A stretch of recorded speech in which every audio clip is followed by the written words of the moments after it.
Hello friend, आपका अपने channel e learning with Hina ma'am channel पर स्वागत है। आज हम आए हैं दूसरे आपके अभ्यास प्रैक्टिस सेट के साथ, यानी अभ्यास संख्या 2 के साथ, यानी प्रैक्टिस सेट 2 को लगाएंगे और देखेंगे कि हमारी तैयारी कैसी है तथा इसमें आपको जीएस देखने को मिलेगी। यानी आपके जूनियर का जो फर्स्ट सिलेबस है, यानी कंपलसरी जो पार्ट है आपका जीएस का, उसको लिया गया है। यानी टॉप आपको 50 क्वेश्चन उसमें से मिलेंगे, यानी सामान्य ज्ञान, समसामयिक घटनाएं एवं तार्किक ज्ञान पर आधारित होंगे। तो चलिए स्टार्ट करते हैं क्वेश्चनों को और देखते हैं, क्योंकि हमें 50 क्वेश्चन हम ऐसे ले रहे हैं जो परीक्षा की दृष्टि से अति महत्वपूर्ण है। अगर आप इस चैनल पर नए आए हैं तथा जूनियर शिक्षक भर्ती की तैयारी करना चाहते हैं या कर रहे हैं तो इस चैनल को सब्सक्राइब कर लीजिए तथा बेल आइकन को ऑन कर लीजिए, जिससे कि नया नोटिफिकेशन आपको सबसे पहले प्राप्त हो सके। और जो भी स्टूडेंट नए जुड़ रहे हैं उन्हें बता दें कि इस चैनल की सारी पीडीएफ आपको हमारे टेलीग्राम चैनल पर मिल जाएंगी और टेलीग्राम चैनल की लिंक जो है वो डिस्क्रिप्शन बॉक्स में वीडियो के अंदर ही डाल दी जाती है। तो आपको किसी भी तरह से पीडीएफ के लिए परेशान नहीं होना है, केवल और केवल टेलीग्राम चैनल पर विजिट करना है और वहाँ से उसकी पीडीएफ निकाल लेनी है। तो चलिए स्टार्ट करते हैं, क्वेश्चनों को देखते हैं। ये कौन सा हम करा रहे हैं, वो करा रहे हैं जीएस वाला पार्ट, यानी आपके 1 to 50 क्वेश्चन, यानी 50 क्वेश्चन जो कंपलसरी हैं किसके लिए, जूनियर असिस्टेंट तथा आपके प्रिंसिपल पद के लिए, यानी सबके लिए कंपलसरी है, अगर जिसने भी जूनियर भर्ती की परीक्षा के लिए फॉर्म डाला है या अप्लाई किया है। तो चलिए स्टार्ट करते हैं, क्वेश्चनों को देखते हैं। भारतीय गणितज्ञ जिन्हें हाल ही में क्या हुआ है, भारतीय गणितज्ञ जिन्हें हाल ही में गणित का प्रतिष्ठित माइकल एंड शीला हेल्ड पुरस्कार 2021 विजेता घोषित किया गया है। तो वो कौन से हैं जिन्हें हाल ही में 2021 का ये पुरस्कार मिला है, क्योंकि आपको बता दें जीएस में यानी आपके क्या करंट के क्वेश्चन ज़्यादा आने की उम्मीद रहती है तथा रीजनिंग भी इसमें आपको देखने को मिलेगी तथा इसका जो लेवल रखा गया वो जूनियर का सुपर टेट के हिसाब से ही रखा गया है। तो यानी क्वेश्चनों को आप खुद देख पाएंगे कि काफ़ी अच्छे क्वेश्चन आपको देखने को मिलेंगे। तो अगर माइकल एवं शीला हेल्ड पुरस्कार 2021 की बात करें तो यह मिला है निखिल श्रीवास्तव को। नेक्स्ट चलते हैं। संयुक्त राष्ट्र के आर्थिक और सामाजिक मामले यानी UNDESA के जनसंख्या विभाग द्वारा जारी इंटरनेशनल माइग्रेशन 2021 रिपोर्ट के संबंध में निम्न कथन में से कौन सा कथन सत्य है। तो यहाँ पे केवल हमें कथन सत्य बताना है। तो यहाँ पे केवल एक ही कथन सत्य है, वो है केवल 1, यानी प्रवासी के रूप में भारतीय लोग सर्वाधिक रूप से UAE में रह रहे हैं, यानी सबसे अधिक संख्या हमें कहाँ पे, संयुक्त अरब अमीरात में मिलती है भारतीयों की। उसके बाद दूसरे नंबर पर है अमेरिका, जहाँ पे भारतीय अधिक रहते हैं। उस न्यायमूर्ति का नाम बताइए जनवरी 2021 में जो ब्रॉडकास्टिंग कंटेंट कॉम्प्लेक्स काउंसिलिंग यानी BCC की पहली महिला चेयरमैन बनी है। तो वो बनी है BCC की पहली महिला चेयरमैन, वो है गीता मित्तल। अमेरिकी नवनिर्वाचित राष्ट्रपति जो बाइडेन के संदर्भ में निम्न कथनों में से कौन सा कथन सत्य है। जो कि बाइडेन के साथ ही कौन हमारी बनी है, याद रखना, कमला बुआ, जिसको मैंने फर्स्ट मॉडल पेपर में करवाया था। ठीक है, और ये भी बताया था कमला बुआ का संबंध किस राज्य से है, भारत के किस राज्य से है। तो याद रखना, कमला बुआ को भूलना नहीं। ये कौन से नंबर की बनी है, ये 49 नंबर की उपराष्ट्रपति महिला पहली बनी है, भारतीय मूल की पहली महिला बनी है। अमेरिकी नवनिर्वाचित जो बाइडेन हुए हैं उनके बारे में है, जो बाइडेन अमेरिका के 46वें राष्ट्रपति हैं। सही है ये। अमेरिकी राष्ट्रपति चुनाव में यह डेमोक्रेटिक पार्टी के उम्मीदवार थे, ये भी कथन सत्य है। और यह देख लीजिए वे 2009 से 2017 तक अमेरिका के 47 में उपराष्ट्रपति रह चुके हैं। तो यानी यहाँ पे तीनों ही कथन सही हैं। तो हमारा जो राइट आंसर रहेगा वो रहेगा डी। नेक्स्ट चलते हैं। प्रधानमंत्री नरेंद्र मोदी ने पश्चिमी डेडिकेट फ्रेट कॉरिडोर यानी WDFC के न्यू रेवाड़ी का हाल ही में उद्घाटन किया था। न्यू मदार किस राज्य में है, तो ये बहुत चर्चा का विषय रहा था। तो ये किस राज्य में है न्यू मदार, वो है राजस्थान। यहाँ पे क्वेश्चनों को बहुत ध्यान से देखिएगा तथा PDF आपको हमारे टेलीग्राम चैनल पर मिल जाएगी। भारतीय रिजर्व बैंक RBI ने धन के तत्काल लोन की प्रणाली को अब वर्ष के सभी क्या करा है, सभी किस्तों के घंटों के लिए शुरू कर दी है। तो आरटीजीएस के संदर्भ में कथनों में से कौन से कथन सत्य हैं? ठीक है, तो देखते हैं आरटीजीएस क्या है और तथा इसके कौन से कथन सत्य हैं। तो यहाँ पे क्या है, आरटीजीएस में न्यूनतम 2 लाख रुपए का लेन देन किया जा सकता है, ये सत्य है क्योंकि इसमें 2 लाख रुपए का लेन देन होता है। आरटीजीएस प्रणाली में अधिकतम राशि के लेन देन की कोई सीमा नहीं है, तो ये भी बिल्कुल कथन इसका सत्य है। तो यहाँ पे राइट जो आंसर रहेगा वो हमारा रहेगा बी, यानी पहला और दूसरा और तीसरा कथन सत्य है। भारत ने हाल ही में MRSAM का सफल परीक्षण किया, इस मिसाल के संदर्भ में निम्न कथनों में से कौन सा कथन सत्य है? तो ये भारत की जो मिसाइल है जिसका भी सफल परीक्षण हुआ है उसके बारे में कौन सा कथन सत्य है? तो यह मिसाइल को DRDO इजराइल इसरो इंडस्ट्री के साथ मिलकर डिजाइन किया है, ये बिल्कुल सत्य है। इसकी मारक क्षमता 70 किमी तक है, ये भी कथन सत्य है। तो जो आपका राइट आंसर रहेगा वो रहेगा बी, 1 और 3, 2 और 3। भोपाल गैस त्रासदी आपको याद ही होगा, भोपाल एक गैस त्रासदी हुई थी किसी फैक्ट्री में, तो उसका 2 और 3 दिसंबर की गिनती देश के इतिहास में काले दिन के तौर पर जानी जाती है। इस त्रासदी के संबंध में निम्न कथन सत्य है। तो ये त्रासदी आज भी याद की जाती है क्योंकि भोपाल त्रासदी के बाद वहाँ जो पैदा होने वाले बच्चों में क्या हुआ था, उसके लक्षण दिखने लगे थे। तो इसका जो राइट आंसर है वो यही है कि यह दुर्घटना 1964 में घटित हुई। दूसरा देखिए, इस घटना में मिथाइल आइसोसाइनाइट गैस का रिसाव हुआ, ये भी सही है। यह दुर्घटना यूनियन कार्बाइड कॉर्पोरेशन कारखाने में हुआ था। तीनों ही इसमें राइट है, तो हमारा राइट आंसर रहेगा डी। राष्ट्रपति रामनाथ कोविंद ने निम्न में से किस राज्य को डिजिटल इंडिया पुरस्कार 2020 प्रदान किया है? तो वो डिजिटल इंडिया 2020 का पुरस्कार इन्होंने दिया है बिहार को, रामनाथ कोविंद ने। तो नेक्स्ट क्वेश्चन पे चलते हैं। हाल ही में एडेलगेव हुरून इंडिया की रिपोर्ट 2020 के अनुसार वित्तीय वर्ष 2020 में सबसे दानवीर भारतीय है। अगर बात की जाए सबसे दानवीर भारतीय की, तो वह है हमारे अजीम प्रेमजी, जो सबसे ज़्यादा दानवीर व्यक्ति रहे हैं 2020 के अंदर। उस रिपोर्ट के अकॉर्डिंग बुद्ध का महापरिनिर्वाण कहाँ प्राप्त हुआ? तो बुद्ध को महापरिनिर्वाण जो प्राप्त हुआ था वो हुआ था कुशीनगर में। प्राचीन भारत के महान व्याकरणविद पतंजलि, यानी जिन्हें क्या कहा जाता है, पतंजलि ने क्या दिए थे? 14 सूत्र दिए थे संस्कृत में। तो पतंजलि व्याकरणविद पतंजलि किसके समकालीन थे? तो पाणिनि ने जिस तरह क्या किया था, 14 सूत्र दिए थे संस्कृत में, उसी तरह व्याकरण को किसने दिया है? पतंजलि ने दिया है। तो वो किसके शासन काल में थे? तो याद रखना, पुष्पमित्र शुंग के समकालीन होता है कि जब वो जिस अवधि में वो चल रहे थे तब किसका कौन था उधर? तो ये था पुष्पमित्र शुंग, इसके समकालीन थे। पहली बार भारत पर आक्रमण करने वाला मुस्लिम कौन था? तो वो था आपका मोहम्मद बिन कासिम, MBK। याद रखना इसको ऐसे, MBK पहला मुस्लिम आक्रमणकारी, तो मोहम्मद बिन कासिम। किस सिख गुरु ने आदि ग्रंथ संकलित किया था? तो वो थे अर्जुन देव। इन्होंने क्या किया था? आदि ग्रंथ को संकलित किया था। इनमें से किसने भूमि मापन की व्यवस्था प्रारंभ की थी? तो वो था शेरशाह सूरी, जिसने भूमि का पैमाना दिया था।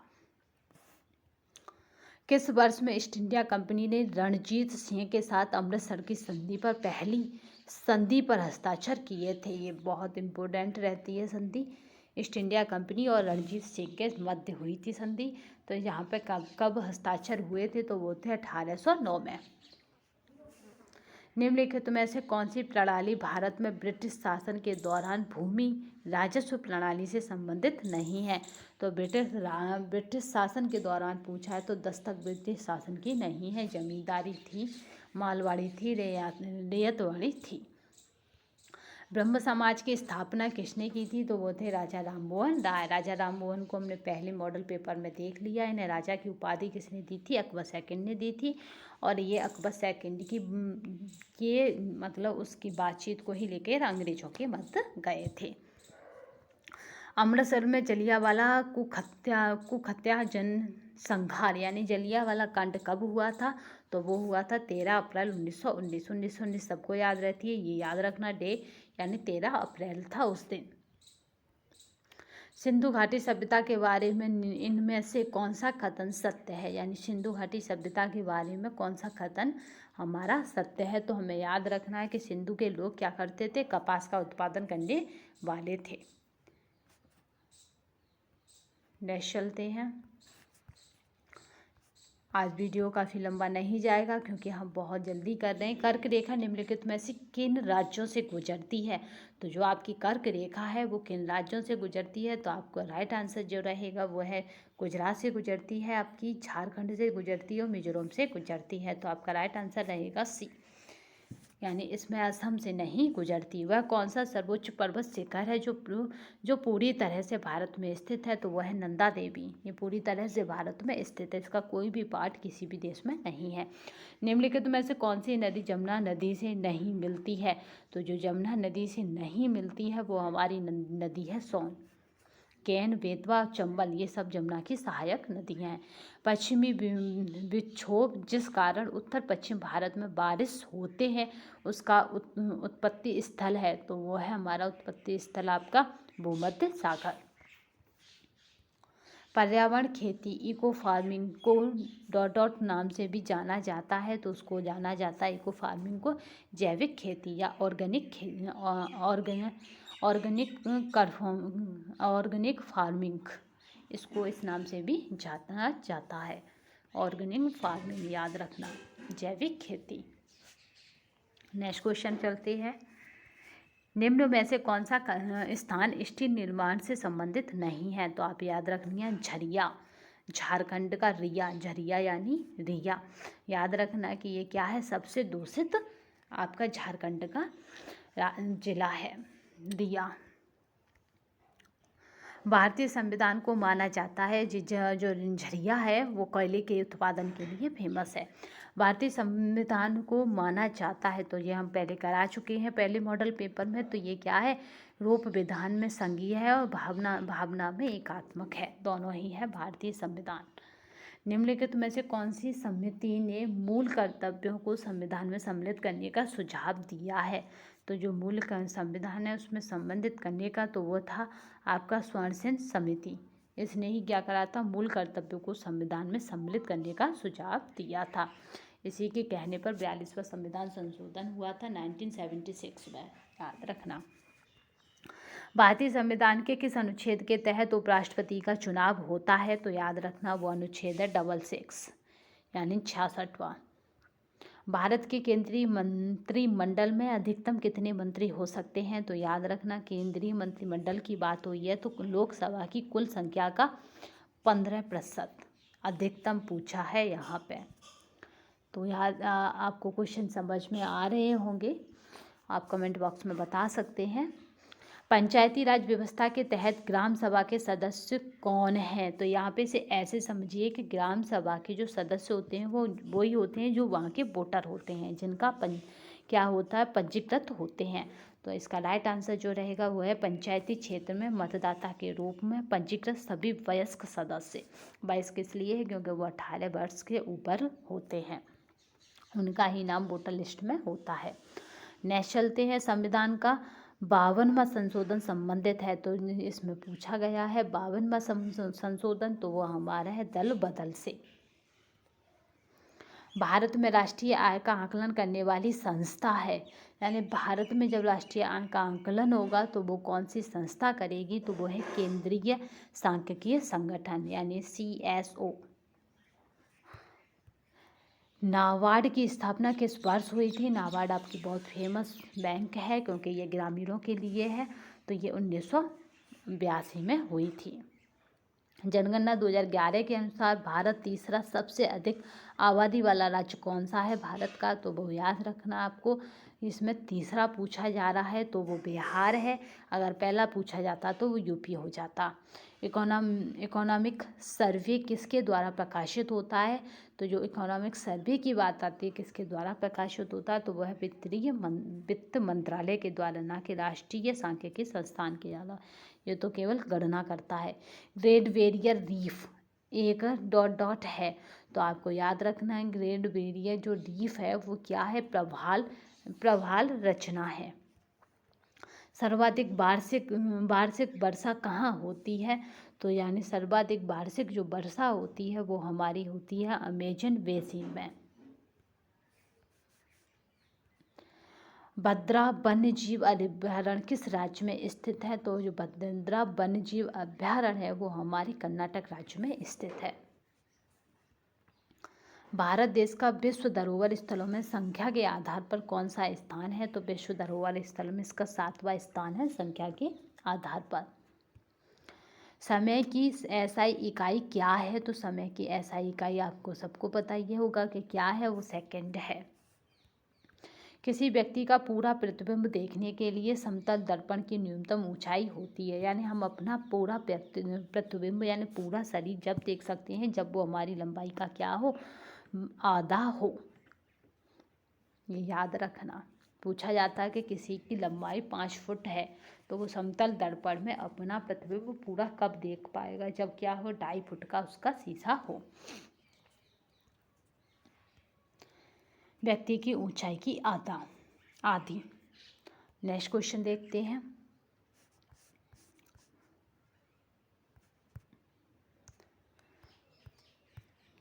केवल हम जीएस वाले पार्ट को देखेंगे, यानी ये 50 तक क्वेश्चनों को देखेंगे, और जो सामान्य अध्ययन का पार्ट है उसकी हम नेक्स्ट वीडियो में चर्चा करेंगे।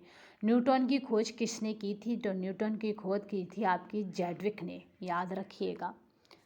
राइट आंसर इसका है आपका चैडविक। निम्नलिखित में से कौन सी धातु सबसे अधिक आघातवर्ध यानी मैलिएबल होती है? तो कौन सी धातु है जो सबसे ज़्यादा मैलिएबल होती है? तो वो हमारी सोना और चांदी।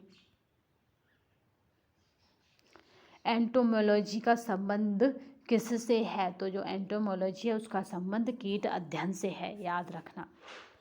विटामिन सी का रासायनिक नाम क्या है? तो जो विटामिन सी है उसका रासायनिक नाम है एस्कॉर्बिक एसिड।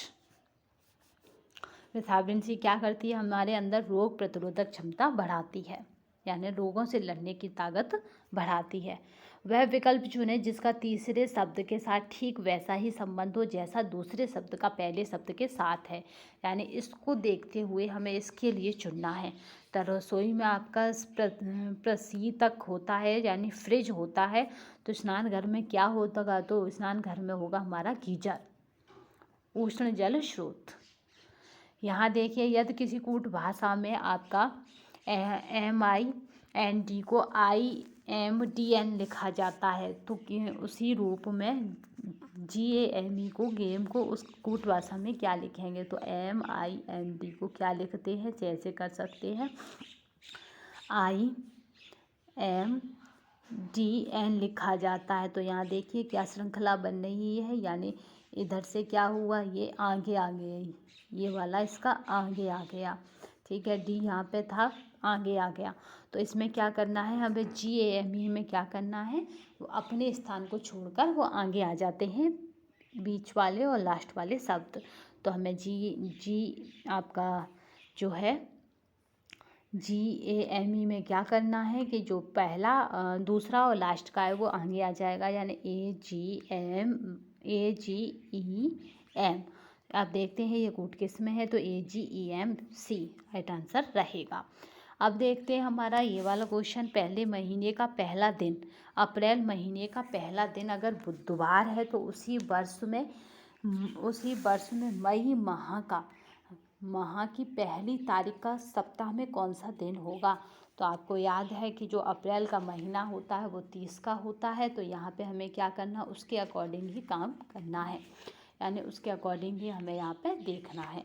तो जब हम क्या करेंगे, 2 से और 30 तक का टाइम लेंगे और प्लस यहाँ पे हमें क्या करना है कि उसी वर्ष में मई माह की पहली तारीख को कौन सा दिन होगा, तो हमें यहाँ पे क्या करनी, काउंटिंग करके बस बतानी है। तो यानी हम क्या करेंगे, 2 अप्रैल से 1 मई तक के दिनों की संख्या देखेंगे।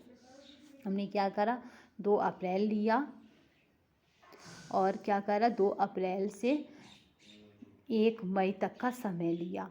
अब इन दोनों को क्या करेंगे, हम प्लस कर देंगे। तो हमें प्लस करने में क्या करना है कि 29 + 1 = 30 हो गया। जब हमारे पास 30 हो गया तो हम क्या करेंगे, 30 में बटे का 7 कर देंगे, क्योंकि आप सप्ताह में कितने दिन होते हैं? 7 दिन होते हैं। तो जब हम 7 का इसमें क्या करेंगे, भाग देंगे यानी डिवाइड करेंगे, तो हमारा शेष क्या बचेगा? 2 बचेगा। तो जब हमारा शेष 2 बचेगा तो हम क्या कर देंगे, वो कह रहा है कि अप्रैल महीने का पहला दिन बुधवार था, तो बुध में +2 कर देंगे, तो यानी हम 2 दिन आगे बढ़ जाएंगे। तो जब हम बुधवार में क्या कर देंगे, 2 बचा, 2 में फिर हम क्या करेंगे, बुध +2, तो यानी हम 2 करेंगे, तो आपका बुध के बाद बृहस्पति और बृहस्पति के बाद शुक्र। तो आपका अगला दिन क्या होगा जो पूछा जा रहा है, वो होगा शुक्रवार। नैशल दी गई कथनों में निष्कर्षों को ध्यान से पढ़ें और यह मानते हुए कि कथनों में दी गई जानकारी सत्य है भले ही यह सामान्यतः ज्ञात तथ्यों से अलग ही क्यों ना हो। यह निर्णय लें कि दिए गए निष्कर्षों में कौन सा से निष्कर्ष तार्किक रूप से कथनों का अनुसरण करता है। तो आपको यहाँ ये कथन दिए जा रहे हैं और इनका अनुसरण करता है, ये देखना है। तो इसने कहा है कुछ सिंह क्या है, बिल्लियाँ हैं। तो कुछ सिंह क्या है, बिल्लियाँ हैं। तो यहाँ पे हमने कुछ सिंह बना लिए और यहाँ पे हमने बना ली क्या, बिल्लियाँ। ये हमारी बिल्ली हो गई, ये हमारे सिंह हो गए। अब इसने कहा है कि सभी बिल्लियाँ बाघ हैं। तो ये हमारी बिल्लियाँ थी और इन्हीं के ऊपर हमें क्या बना देना है, बाघ। तो ये हमारे बाघ हो गए। अब इसने कहा कोई भी बाघ हाथी नहीं है। तो ये तो यहाँ से हट ही गया, कोई भी बाघ क्या है, हाथी नहीं है। तो यहाँ पे हमारे हाथी नहीं है। सभी हाथी खरगोश हैं। तो यहाँ पे आ गया हाथी और इसी के अंदर हम क्या करेंगे, ऐसे हो गए हाथी और इसी में हम क्या करेंगे, खरगोश बना देंगे। तो इसने कहा सभी हाथी क्या हैं, खरगोश हैं। तो इस तरह हमें 2 डायग्राम मिले। अब हमें क्या देखना है, निष्कर्ष देखने हैं इसके कि क्या कह रहे हैं निष्कर्ष। तो हम निष्कर्षों पे जाएंगे और देखेंगे कि क्या कह रहे हैं निष्कर्ष। तो कुछ बाघ सिंह हैं, तो वो हमने कराई था कि सिंह बनाए थे, और सिंह में हम बिल्लियाँ बनाई और बिल्लियों के ऊपर हमने बाघ बनाए। तो निष्कर्ष पहला सही है कि कुछ बाघ सिंह हैं। कोई भी हाथी सिंह नहीं है, ये गलत है, क्योंकि कोई भी हाथी क्या है, आपका कोई भी हाथी सिंह नहीं है। कुछ बिल्लियाँ हाथी हैं, ये भी गलत है, क्योंकि कुछ बिल्लियाँ बाघ हैं। कुछ बाघ बिल्लियाँ हैं। तो कुछ जो बाघ थे वो तो बिल्लियाँ हैं, क्योंकि हमने क्या करा था कि यहाँ पे कुछ बाघ क्या थे, सिंह थे। और फिर हमने क्या करा था कि कोई यहाँ पे दूसरा हमारा ऑप्शन था सभी बिल्लियाँ बाघ हैं। तो ये कह रहा है कुछ बाघ बिल्लियाँ हैं। तो हमारा जो राइट आंसर रहेगा वो रहेगा इसमें हमारा, जिसमें हमारा पहला और चौथा हो, यानी केवल निष्कर्ष फर्स्ट और केवल निष्कर्ष फोर्स अनुसरण करते हैं। ठीक है, तो जो कथन दिए थे उसके अकॉर्डिंग हमें यहाँ पे अनुसरण करना होता है कि क्या सही होगा। तो अगर आपने अब तक इस चैनल पर नहीं जुड़े हैं, यानी इस चैनल को अब तक सब्सक्राइब नहीं किया है, तो सब्सक्राइब कर लीजिए तथा बेल आइकन को ऑन कर लीजिए तथा शेयर करना ना भूलिएगा और कमेंट बॉक्स में बताइएगा वीडियो आपको कैसी लगी। तो अभी हमने 50 क्वेश्चनों को किया जो जीएस से रिलेटेड थे, यानी सभी के लिए अनिवार्य थे। उन क्वेश्चनों को देखा। अब हमारी जो वीडियो आएगी वो सामान्य अध्ययन पर आएगी, जिनका भी सामान्य अध्ययन सब्जेक्ट है उनके लिए भी है, तथा प्लस जो जीएस का पार्ट अच्छा करना चाहते हैं वो उनके लिए भी बहुत मोस्ट इम्पोर्टेंट होगी। तो आई होप आपको ये वीडियो समझ में आई होगी। अगर समझ में आई है तो शेयर, लाइक एंड सब्सक्राइब करना ना भूलिएगा तथा कमेंट बॉक्स में बताइए वीडियो आपको कैसी लगी। इसका जो PDF है वो हमारे टेलीग्राम चैनल पर आपको मिल जाएगा। अब तक के लिए बस धन्यवाद। चैनल के साथ जुड़े रहिएगा।